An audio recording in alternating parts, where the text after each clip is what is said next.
Assalamualaikum warahmatullahi wabarakatuh. Kita berjumpa kembali dalam podcast Bu Dosen, yaitu podcast dari Perpustakaan Universitas Muhammadiyah Sidoarjo yang membahas mengenai buku-buku para dosen kita dari Universitas Muhammadiyah Sidoarjo. Di depan saya ini kita berkenalan dengan Pak Nur Diansyah. Beliau adalah dosen senior di Universitas Muhammadiyah Sidoarjo. Masih junior ini kan masih usianya 17 tahun.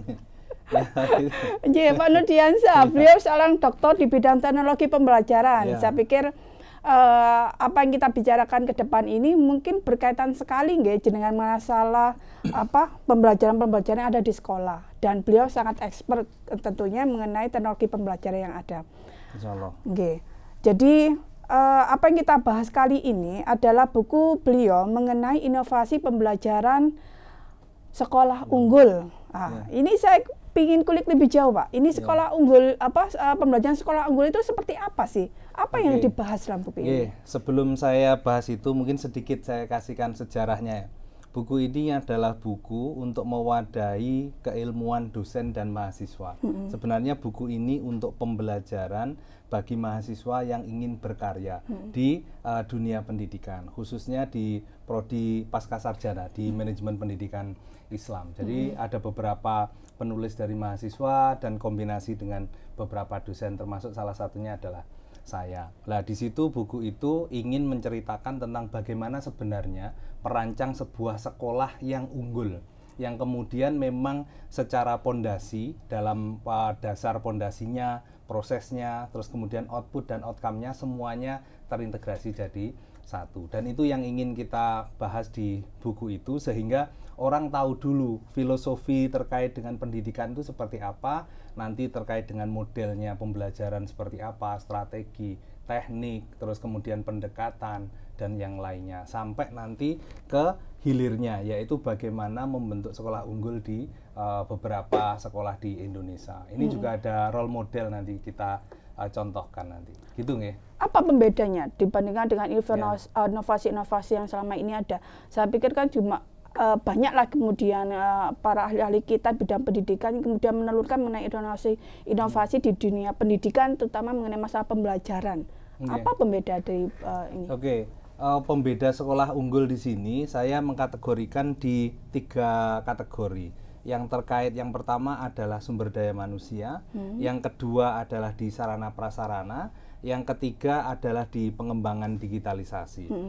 Di sumber daya manusia, di SDM, kalau sekolah unggul yang saya maksud di dalam buku ini adalah bagaimana di dalam membentuk sekolah unggul itu harus ada SDM-nya. Kalau kita buat standar, ada 8 standar nasional pendidikan di sekolah itu, berarti sekolah unggul itu harus melampaui 8 standar nasional pendidikan itu.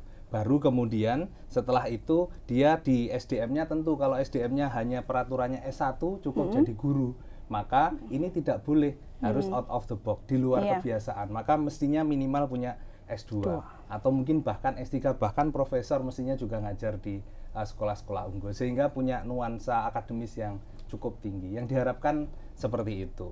Ya, jadi itu harapan ke depan mengenai sekolah unggul itu seperti apa seharusnya gitu ya. Itu yang untuk SDM ya. Terus nanti kemudian di sarana prasarana juga sama. Sarana prasarana tidak boleh standar juga. Sarana prasarana juga harus melampaui standar yang telah ditetapkan. Terkait dengan bagaimana pemanfaatan sarana yang efektif, efisien, tetapi itu bisa sangat bagus untuk pengembangan anak-anak. Begitu juga terkait dengan digitalisasi, saya kira semuanya tahu bahwa digitalisasi itu urgent, dan sistem itu menjadi satu-satunya bagaimana orang tidak bertabrakan dengan orang, tetapi orang akan mengikuti sistem yang sudah ada dan rule-nya akan selalu seperti itu. Itu yang pengen dikembangkan di sekolah unggul di buku ini. Gitu. Terus kemudian mengenai praktek di lapangannya, kira-kira kemudian ketika ini dipraktekkan, apakah bisa berjalan di lapangan itu? Kemudian, karena saya juga melihat begini ya, seringkali kan teori yang ada itu seringkali yang gagasan-gagasan yang dibuat itu ketika diterapkan dalam praktek lapangan, seringkali kemudian itu tadi ada semacam mungkin ada kegagalan ketika proses penerapannya. Saya mau menceritakan sedikit ya teman-teman.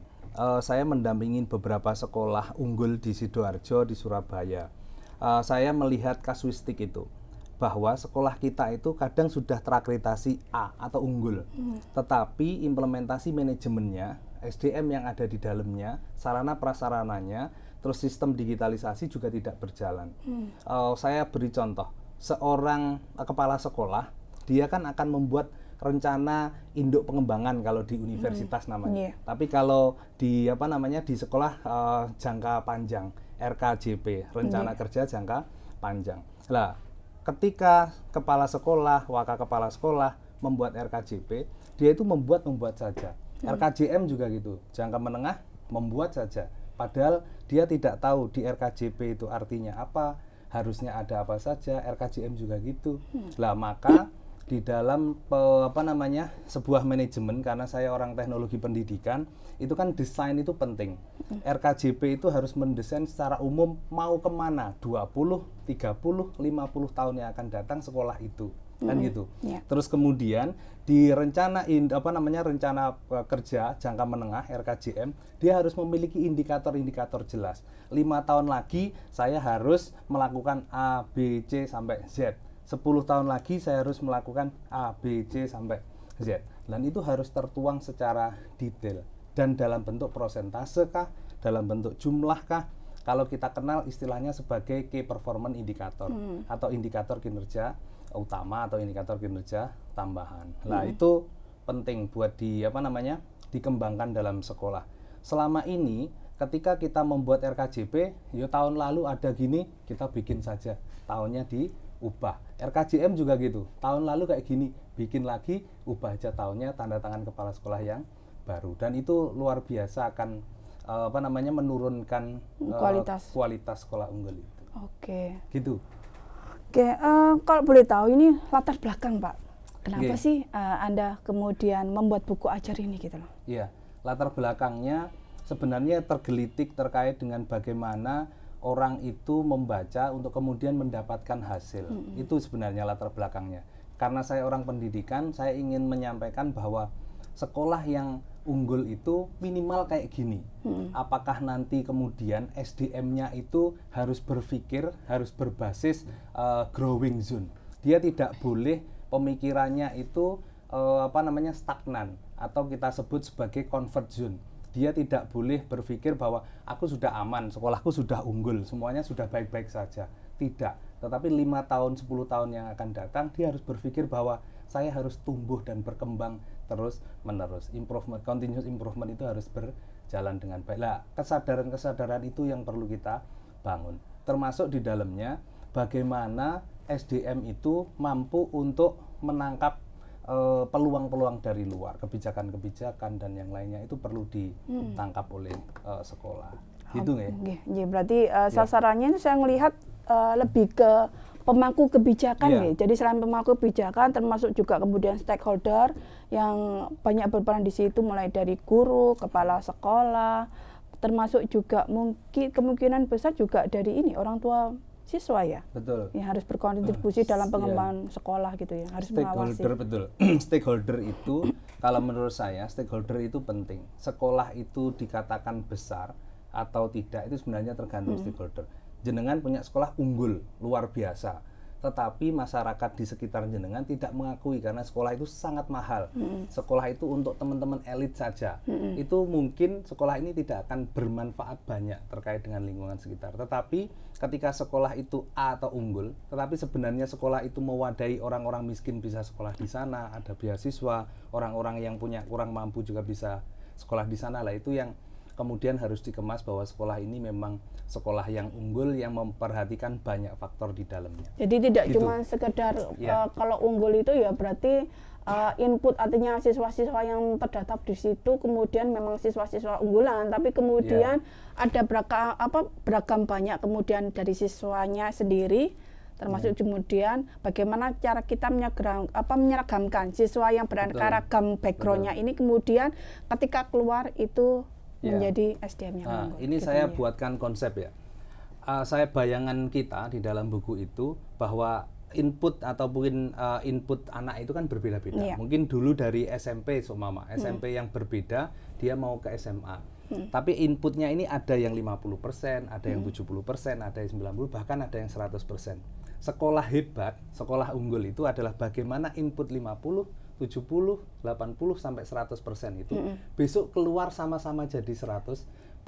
Maka input yang jelek pun sebenarnya bisa diramu di situ. Maka proses evaluasi, monitoring, standar, indikator dalam masing-masing pembelajaran itu harus ditetapkan dan dievaluasi secara cermat sehingga outputnya nanti juga bisa dijalankan dengan baik. Nah, itu yang kemudian harus kita coba untuk kembangkan. Lah, ke depan kesadaran seperti itu harus mulai. Sekolah tidak boleh tanpa indikator. Sekolah harus dengan indikator sehingga dia bisa mengukur 5 tahun kemudian, 10 tahun kemudian, 100 tahun kemudian dia mau kayak apa. Mau jadi presiden kah sekolah itu atau seperti apa. Harus ada indikator yang jelas dalam setiap pengembangan. Betul, pengembangannya. Mengenai podcast kali ini, kemudian adakah kesimpulan yang bisa kita ambil dari apa yang kita bincangkan hari ini, Bapak? Oke. Untuk closing statement, saya mungkin akan memberikan 3 hal tadi ya, bahwa yang pertama, sekolah yang bagus itu adalah sekolah yang memiliki SDM yang di luar standar atau di atas standar. Yang kedua adalah penjaminan mutu. Sekolah itu harus memiliki penjaminan mutu dan indikator untuk memberikan pengembangan terkait dengan sekolah itu berkelanjutan ke depan.